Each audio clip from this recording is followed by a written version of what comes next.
Guys, I'm Chris Romano. I'm a high performance coach for professional athletes. I've been with Major League Baseball clubs. I've been with professional soccer team. I've been doing this for 13 years. I'm also a certified nutritionist from Precision Nutrition and a certified sports nutritionist from ISSA. All right, I want to talk about creatine today. I get a lot of questions about creatine in my DMs.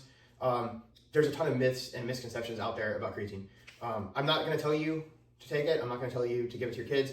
I'm just going to give you the actual facts and explain what creatine is, and you can make a determination for yourself, all right? So first of all, yes, creatine is safe for children. It's safe for babies. It's safe for the elderly, all right? I'm not a registered dietitian, all right? So I'm speaking in general terms.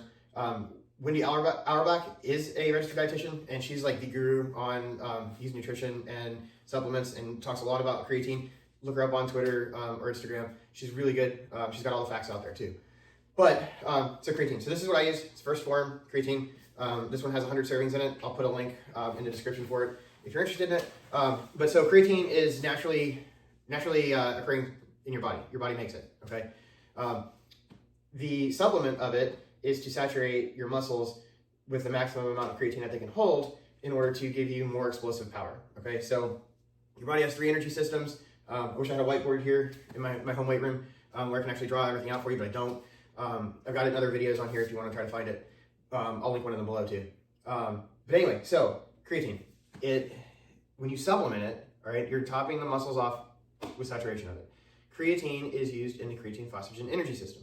So your body has that energy system, it has a glycolic energy system, and it has an aerobic energy system. All right, the CP, creatine phosphagen energy system, is anaerobic. Your glycolic energy system is anaerobic, and then obviously the aerobic one is aerobic. Okay, so baseball is my focus. Right, I'm making this video for baseball players, parents of youth baseball players, and that's my area of expertise. Okay, so we're going to talk about it in baseball terms. All right, other sports are a little bit different, but it still benefits you. All right, your CP energy system that runs off of creatine, right, or creatine helps it. All right, is good generally for a full out exertion of about 9 seconds. Okay, then you deplete it. Your body primarily switches over to the glycolic system, which is good for about 90 seconds of full exertion, and then after that, you switch over to the aerobic system. So an example I always use with this is if I put you on a track, the track's a quarter mile long, and I say I want you to run it a mile, but you have to run it at full 100% effort of whatever you've got. Okay, now 99.9% of us aren't going to be able to do that, but we've all run. If you're watching this video, your kids have all run, you've all run. You kind of understand where I'm going with this, and you can understand the description. All right, so you start out in a full sprint, right? Normally the track, you start on the straightaway. So you're on a full sprint at about maybe the first portion of the curve, you're going to hit a wall, right? And you're going to slow down, okay? That's about 9 to 10 seconds into the mile, okay? That's when your CP energy system is depleted, all right? You're still going pretty hard, but you feel like you hit a wall. You've slowed down, all right? Now you're on the glycolic system, okay? About 90 seconds into this mile, you're going to hit a wall, and you're going to hit the wall hard, okay? You're going to slow down a lot. You're going to feel like you're going to throw up. You're going to be pretty much miserable, okay? That's when you're going from the anaerobic systems over to primarily to the aerobic system. Now, while you're doing the aerobic system, you're sitting there cruising. You can keep a decent pace. You're breathing heavy, right, because your body's using oxygen. While you're doing that, your CP and your glycolic systems are replenishing, okay? So towards the end of that mile, make that last turn, usually you call it, a lot of people call it a second wind. Well, the second wind is when your CP system has replenished enough for you to be able to sprint again at the end of the mile, okay? So if we can supplement what our body naturally makes, adding to that storage in the muscles, we're going to be able to go a little bit further, okay? Creatine does not directly make you stronger. It does not directly give you more muscle mass, all right? Those are misconceptions. It doesn't do that. Creatine gives you the opportunity and the possibility to go hard, longer, and stronger. So now, if we take our weight room example if we take our track example of running a mile, and now we switch it over to the weight room, and let's say we're doing Bulgarian split squats, okay? And the point that you start to normally get tired and fatigued, right?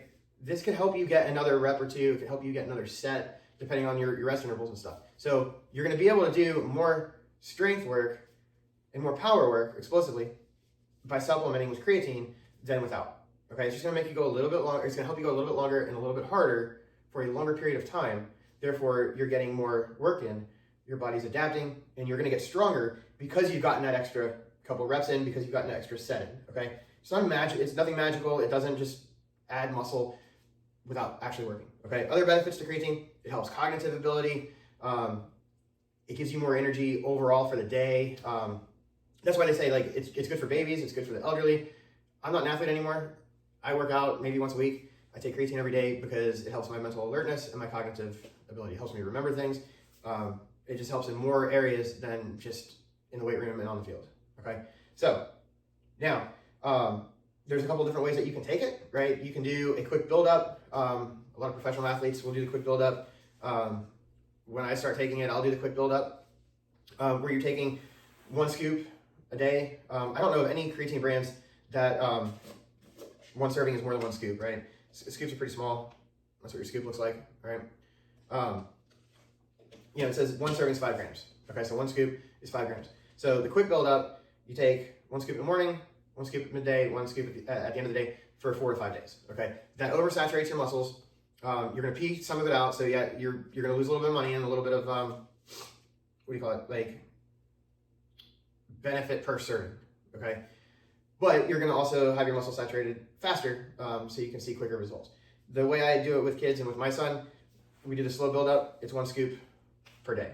Okay, yeah, that's not gonna oversaturate the muscle, so you're not gonna get the quick results with it, as quick of results with it, but you'll still see results with it, especially in a child because they're smaller.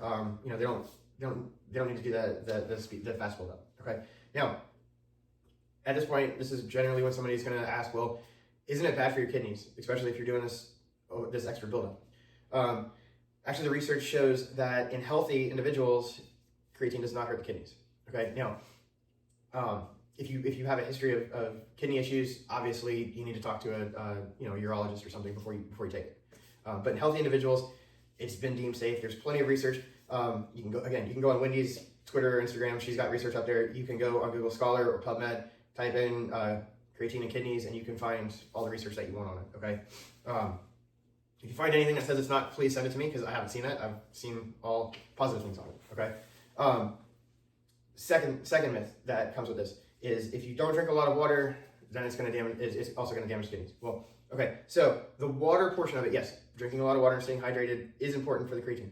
It helps transport the creatine molecules to the muscles, and it helps keep your muscles, I don't want to say moist, but it helps keep your muscles healthy, okay?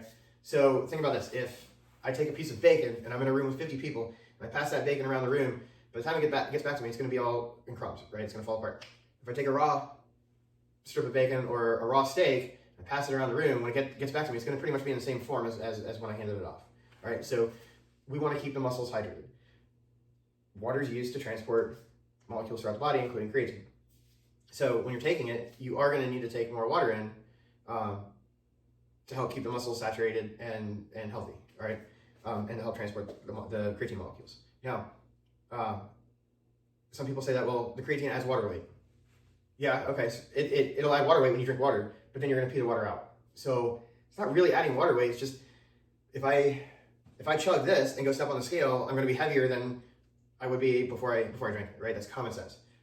So when you look at a lot of these nutritional myths, common sense needs to be applied, okay? The other big thing that I want to say, whenever anybody, whether they're a pro athlete or a friend of mine that's not an athlete that doesn't even work out, or when somebody asks, well, what should my kids take, all right? I always go with, if it's NSF certified, then it's safe to take, okay? So the NSF stamp looks like that. Okay, right there. Now, that is what Major League Baseball players, and I believe NFL, NBA, NHL, MLS, soccer players, they're all required to have this stamp on any supplements they take, okay? So if it has a supplement label on it, right there, it says supplement facts, not nutritional facts, supplement facts. If it has supplement facts on it, then you should look for that NSF logo.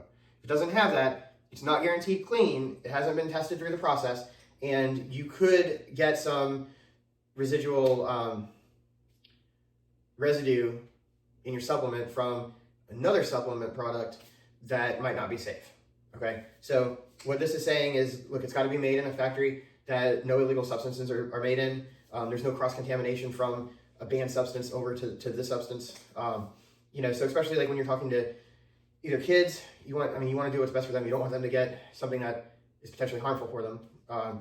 So that this is helping with that. And then also professional athletes, if you go take a brand of creatine monohydrate and it was made in a factory that also makes something that's prohibited, and you can get some cross-contamination, well, you might pop positive on a drug test. So those are the 2 reasons that I tell everybody to look for the NSF certified logo. I'll link the first form, creatine, down below in the description. Again, this is what I take, this is what my kids take, this is what I recommend.